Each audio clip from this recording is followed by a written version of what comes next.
Purihin ng Diyos, magandang gabi po sa atin lahat. Muli po sa gabing ito, nandito po tayo sa programa ng Church of God's Miracles. Jesus is the answer. So ngayong gabi ay samahan niyo po kami sa loob po ng 30 minuto ng pagbabahagi o ngangaral ng Ebanghelyo ng ating Panginoong Hesus. Salamat ngayong gabi sapagkat nariyan kayo na patuloy na sumusubaybay sa programang ito. So ngayong gabi, hayaan nyo na magbukas po tayo ng salita ng Diyos dito po sa aklat ng Colosas, chapter 3, verse 1 to 4. Ganito po ang kanyang sinasabi. Kung kayo nga'y muling binuhay, nakalakip ni Kristo, ay hanapin ninyo ang mga bagay na nangasa itaas, na kinaroonan ni Kristo na nakaupo sa kanan ng Diyos.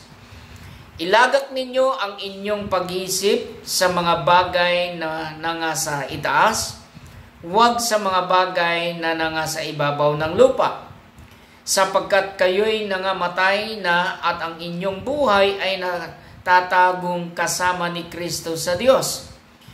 Pagka si Kristo na ating buhay ay mahayag nga rin kayo na kasama niya sa kaluwalhatian. Pagpalain ng Panginoon ang pagkabasa ng kanyang salita ngayong gabi. Tayo po'y sumandaling manalangin. Diyos, ngayong gabi, Panginoon, sa iyong mapagpalang kamay ay ami pong pinagkatiwala sa iyo ang programa ng Jesus is the Answer, Lord God, sa loob ng 30 minuto, Panginoon. Samahan niyo po kami sa pag-aaral at pagbabahagi ng iyong salita. Pagpalain mo ang bawat makapakinig, ang bawat makapanood ng live stream na ito, Panginoon, ng Jesus is the Answer. At higit sa lahat, O Diyos, pagpalain mo, Panginoon, ang iyong minsahero na magayag ng iyong salita sa gabing ito. Sa pangalan ni Jesus, Amen and Amen. So ngayong gabi, mga kaibigan, mga kapatid, ating pong pag-uusapan sa gabing itong paksain na the believer's life, ang buhay ng mga mananampalataya. No? Mayroon pong katanungan dito na gusto ko pong itanong sa atin ngayong gabi. Ano ba ang pagkakaiba ng ating buhay sa daigdig na ito? Sabi nga sa wikang Banyaga, what is the difference our lives in this world? So, ngayong gabi, hayaan nyo na ating pong isa-isahin ito dito sa aklat ng Colosas kung ano ang kanyang pinakikita dito sa ating binasa. Alam nyo, nakakatuwa itong aklat ng Colosas sapagkat pinakikita niya dito patungkol sa isang mananampalataya kung ano ang kanyang buhay na dinadala dito sa daigdig. Alam nyo, mga kaibigan, mga kapatid, dito ay mahahayag ang katotohanan ni Kristo sa buhay ng mga mananampalataya. Mahahayag ang buhay ni Kristo sa bawat isa na tinanggap ang ating Panginoong Hesukristo. No? So, dito ay makikita natin sa ating paksayin ngayong gabi kung ano ba ang katotohanan ng buhay ng isang Kristiyano na mayroong taglay na Kristo sa kanyang buhay. Okay, tingnan po natin dito. Gagamit lamang po ako ng aking salamin. Ang sabi po rito, the believer's life, no? Kung ating mapapansin dito, pinakikita rito, mga kaibigan, mga kapatid, yung tinatawag na personal conduct. No? Ano ba yung sinasabi rito sa banal na kasulatan na personal conduct? No? Pag sinabi nating personal conduct o the believer's personal conduct, ay mayroon kang taglay na kakaiba. Bakit ko sinabi na mayroon kang taglay na kakaiba?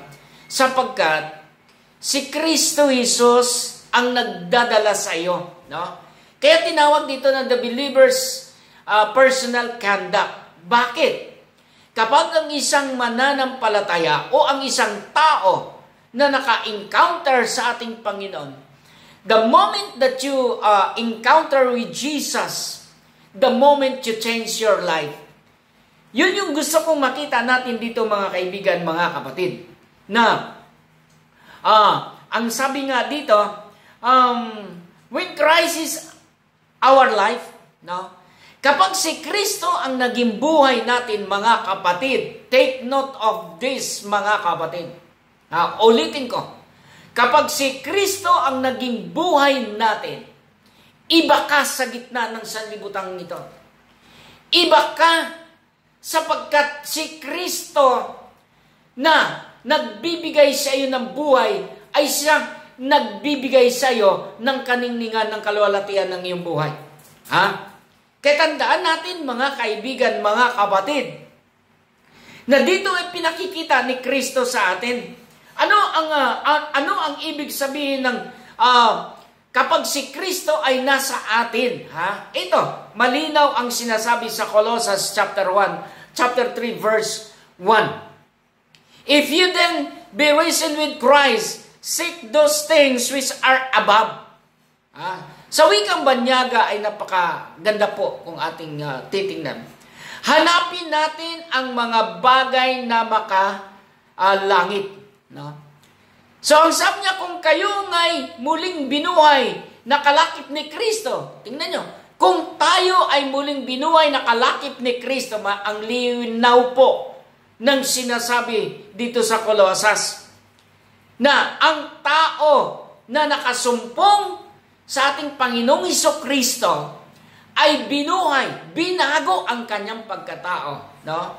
Binago ang kanyang pagkatao. Kaya nga, there is a change of life.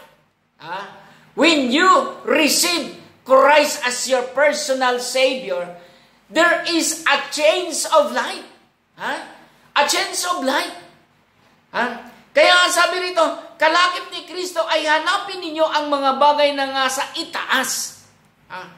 Seeking those things which are above.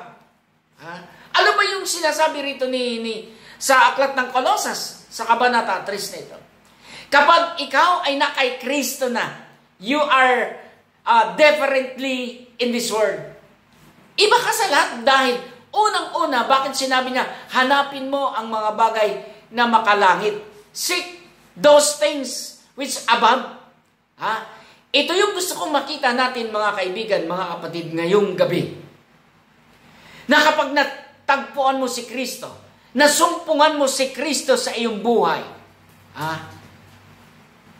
mga bagay na makalangit na ang iyong hinahanap. Let me give you an example or a short illustration. Ang inyong lingkod na nagsasalita ngayong gabi sa harapan ng live stream na ito ay makapagpatutuo kung paano si Kristo Jesus na aking nasumpungan, aking natagpuan, Christ changed my life. Binago ni Kristo ang buhay ko, mga kapatid. Kung bakit si Kristo ang tumutugon. Kaya nga, ako po ay nabibless sa programang ito. Jesus is the answer. Yes! Kasi kung si Kristo hindi ko nasumpungan, mga kapatid, until now, nasa makamundong buhay ako. Ano ang ibig kong sabihin na nasa makamundong buhay ako? Maari ngayong oras na ito, wala ako rito sa harapan ng live stream na ito. Maari nandun ako sa mga bagay na nakakasira ng buhay sa daigdig na ito. Pero praise God, dahil ang Kristo na sinasabi namin dito sa programang Jesus is the answer. Si Kristo na may kapangyarihan na nagbabago ng buhay ng tao. That's why malakas ang aking loob na sasabihin sa inyo dito sa harapan ng live stream na ito. Na kapag si Kristo ay iyong masusumpungan, kaibigan, kapatid, ang buhay mo ay mag-iiba ng direksyon. Kung dati, ikaw ay nangingibang bahay, nangingibang tumatawid sa ibang ilog, kapag si Kristo ang iyong hinahanap kasi, seek those things which are above. ang mga bagay na makalangit, mga kaibigan, mga kapatid, ang mga bagay na makamundo, ay itatakwil mo na. Iyong kamumuhian, the Bible says. Ha? Kaya ang sabi niya, kinaroroonan ni Kristo na nakaupo sa kanan ng Diyos. Ito yung masarap eh. When you encounter Christ in your life, ito yung pinakamasarap sa buhay ng mga mananampalataya. Sabi nga, kinaroroonan ni Kristo na nakaupo sa kanan ng Diyos. Kaya si Jesus ay galak na galak sa mga tao na nakasumpong sa Kanya. Ano pang sinasabi rito? Dito sa talatang 4, gusto ko makita natin, pagka si Kristo na ating buhay ay mahayag nga rin kayo na kasama niya sa kalwalhatian. Wow, I like this mga kapatid.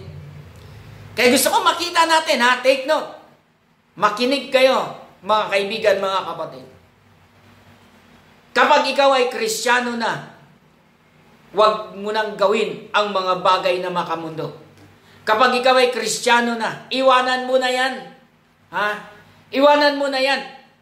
Ipakita mo sa daigdig na ito na ang Kristo na iyong sinasabi na tumitira, na nanahan sa iyong pagkatao ay Kristo na may kapangyarihan na maghayag at magbago ng buhay ng tao. Kaya nga sabi pa nga rito, kasama niya sa kalwalhatian. So yung glory ni Christ residing inside of us, inside and outside. Yung kalwalhatian ni Kristo sa loob ay makikita sa labas. Yung kalwalhatian ni Kristo na ipinakikita natin dito sa daigdig, siya yung kalwalhatian na magdadala sa iyo, na maghahayag sa iyo kung ano ang iyong pagkatao sa mundong ito. Praise God! Praise God! Ano po yung pangalawa dito sa ating pong pinag-aralan? Under to that points, the believer's personal conduct, ang pangalawa po ay putting on the new self in Christ. Totoo yun. Ilagay natin ang ating buhay sa kamay ni Kristo. Ilagay natin ang ating pagkatao sa kamay ni Kristo. Bakit kailangan natin, mga kapatid? Naniniwala tayo na si Kristo ay may kapangyarihan.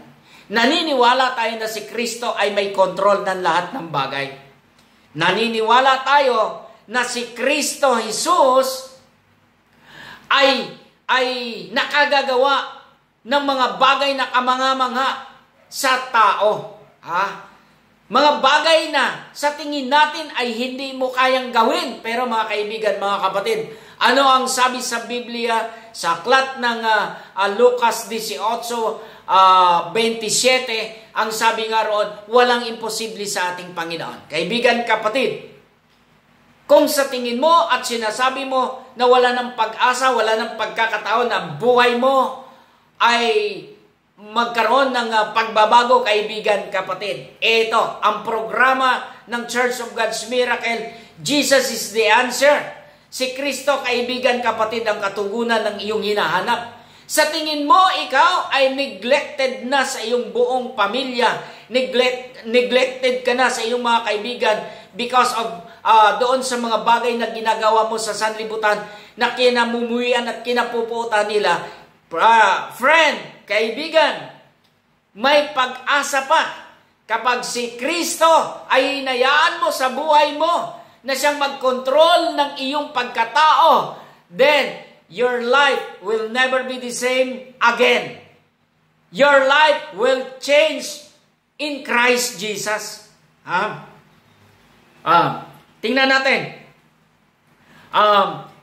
Sabi rito, sa Colossians chapter 3 verse 10. Tingnan natin. Sa verse 10 and verse 17. No? Dito sa verse 10 ay ganito ang kanyang sinasabi. At kayo'y nangagbihis ng bagong pagkatao na nagbabago sa kaalaman ayon sa larawan ni yaong lumalang sa kanya. So, ang linaw mga kaibigan, mga kapatid. Binihisan na tayo ni Kristo. Dinamitan na tayo ni Kristo ng bagong pagkatao. No? Yung damit na yon na isinuot sa atin ni Kristo ay damit na kailanman ay hindi po pwedeng mabatikan o madungisan. Bakit? Yan ay may silyong kapangyarihan sa iyong buhay na kapag si Kristo ay hinayaan mo na maghari sa iyong pagkatao. Anong sabi rito sa verse 17? Sabi rito, at anumang inyong ginagawa sa salita o sa gawa, gawin ninyong lahat sa pangalan ng Panginoong Hesus na nagpapasalamat kayo sa Diyos sa pamamagitan niya. So, gawin natin ang mga bagay na ayon sa ginawa ng ating Panginoong Hesus sa ating buhay. So, sa madalit sabi, matuto tayong magpasalamat sa Diyos. Matuto tayong magpasalamat sa Diyos. Ano yung pangalawa? Ito yung gusto kong makita natin. The believer's domestic relationship. Ano po ang ibig sabihin ng domestic relationship? Tingnan natin ang aklat ng Colossus chapter 3 verse 18. No? Basahin po natin ang Colossus chapter 3 verse 18. Kung kayo ay may mga Biblia, nakaharap o hawak ninyo ang inyong cellphone na mayroong Bible, buksan po natin para tayo ay makapagbabasa ng salita ng Diyos. Colossus chapter 3 verse 18. Ganito po ang sinasabi. Gusto kong makita natin na ang pinakikita rito, we just submit, no? Kasi pinakikita rito yung tinatawag na husband and wife. No, sa verse 18, pinakikita rito yung husband and wife to submit. Pero gusto kong makita natin dito, gusto kong dalhin kayo rito sa isang pangungusap na napakahalaga na bawat individual, no, bawat isa sa atin ay marunong magpasakop sa Diyos. Sabi nga dito sa aklat ng Colossus verse 18, kung paano ang babae ay nagpapasakop sa lalaki at gayon din ang lalaki ay nagpapasakop sa babae. So how much more na ang buhay natin ay hindi natin ipapa sa ilalim sa kapangyarihan ni Kristo. So kinakailangan magkaroon, madibilog o yung tinatawag na the believer's domestic relationship, no? Yung relasyon na dapat itatag, yung relasyon na dapat itayo ay napakahalaga po nun, no? Ano ang dapat nating gawin? Sabi nga rito, ito, pangatlo. Gusto kong makita natin dito ang pangatlo. Ang pangatlo ay yung tinatawag na the believer's spiritual influence. Ito yung kakaiba, mga kapatid. Gusto kong makita natin dito. The believer's spiritual influence. Kapag ikaw ay isang mananampalataya, kapag ikaw ay isang Kristiyano, you are an influencer. Nakapag-i-influensya ka, no? Tingnan natin mga kaibigan, mga kapatid, ang Colossus chapter 4 verse 2, no? Colossus chapter 4 verse 2. Ilipat lang po ninyo kung cellphone ang hawak ninyo, i-slide nyo lang pakaliwa, no? Ayan, lilipat na kagad sa chapter 4 yan. Dito sa verse 2, ang sabi rito, continue in prayer and watch in the same with thanksgiving. Sa Tagalog ay ganito ang kanyang sinasabi, no? Manatili kayong palagi sa panalanginan o sa panalangin na kayo'y mga puyat na may pagpapasalamat. Kaya nga, gusto nating makita dito mga kapatid sa verse 3.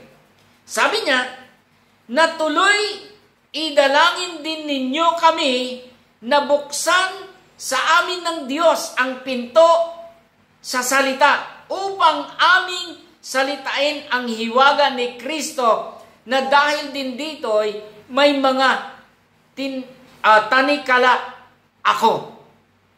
So kung ating titingnan mga kapatid, paano ang isang Kristiyano ay makapag-influence?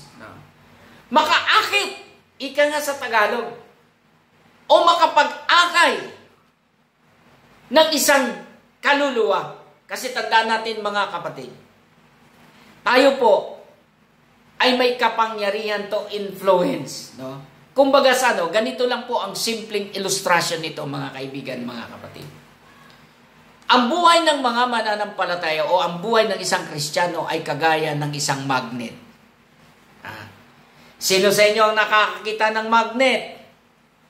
Ang magnet po ay ginagamit siya doon sa isang bagay na kaya niyang dumikit. Ang magnet ay nagdidetermine o nagdidistinguish kung ano yung bagay na kanyang dinikit. Pero ang magnet po mga kapatid, kapag ginto ang iyong minamagnet, hindi po siya dumidikit. Ang magnet ay dumidikit siya sa bakal. Kapag bakal ang tinapatan mo, para siyang napakalakas yung hatak. Kung baga sa pag inilapit mo sa bakal, talagang parang hindi mo siya mapipigilan dahil dumidikit talaga ang bakal. Gusto kong makita natin ang simpleng illustration na ito mga kapatid. Ang buhay natin, kagaya ng magnet, na kapag mayroon kang nakadikit o kakilala, kaibigan, kasaman sa trabaho, at si Kristo ay nakita sa iyo, ang iyong larawan ay kagaya ka ng isang magnet na nakapaghikayat, nakapag-akay ng kaluluwa sa harapan ni Kristo. Kaya napakahalaga, napaka-importante na ang buhay natin ay magkaroon ng spiritual influence. Kung baga ganito lang, kasimple. Mayroon tayong tinatawag na buhay na patotoo. Mayroon tayong tinatawag na testimony. Na kung ano ang ginawa ni Kristo sa ating buhay, siya yung atin namang ipinakikilala sa mundong ito kung ano ang iyong daladala. Kaya huwag tayong mahiya. Ilantad natin ang katotohanan na you and me is a Christian. Ilantad natin ang katotohanan sa panahong ito na maraming tao ay kailangan si Kristo. And this is now the time. This is now the time na ipakita natin sa daigdig na ito na lahat ng tao ay kailangan nila si Kristo. Hindi magaganap ito kung hindi mo mararanasan, hindi mo susubukan na lumapit sa ating Panginoon. No? Kaya bilang pangwakas, bilang panghuli, huwag natin hayaan na ang buhay natin ay mapintasan sa daigdig na ito. Hayaan natin na ang buhay natin ay patuloy na mataas, mahayag ang kaluwalhatian ni Kristo sa buhay natin. Kasi we are an influencer. Ang buhay natin ay kakaiba sa daigdig nito. Ang buhay natin ay larawan ni Kristo dito sa daigdig na ito. So wag nating kalilimutan yan mga kaibigan, mga kapatid.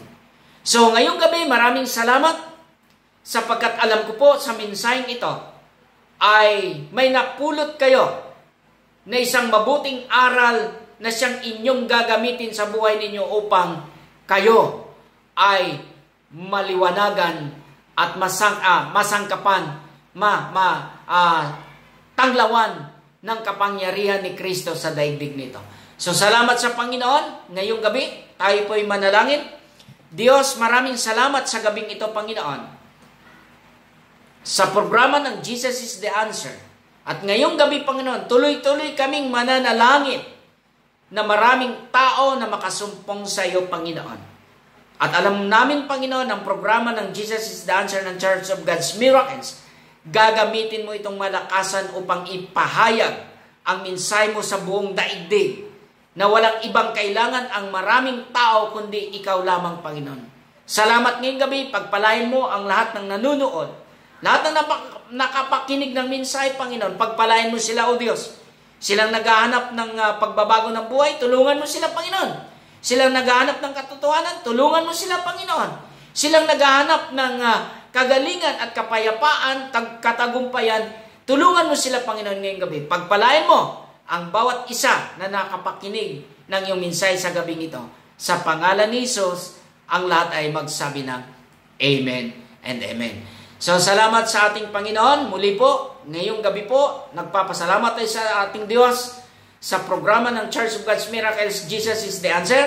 At ngayong gabi, ang inyo pong nakasama ay walang iba kundi si Pastor Jose Humawan ng Church of God's Miracles na nagsasabi sa inyo, pagpalain tayo ng ating Panginoon at manatili tayo sa kamay ng ating Panginoon at patuloy tayo na mag-iingat sa ating buhay upang tayo ay maingatan ng ating Diyos. Pagpalain tayo ng ating Panginoon sa gabing ito na ang Diyos ay nakasama natin sa programang ito. Salamat sa inyong lahat, sa lahat ng listener ng Jesus is the Answer. Pagpalain kayo ng ating Panginoon. Saludo po ko sa inyong lahat na sumusubaybay sa programa ng Jesus is the Answer ng Church of God's Miracles. Salamat sa ating Diyos. God bless us all, mga kaibigan, mga kapatid. Pagpalain po tayo ng ating Panginoon.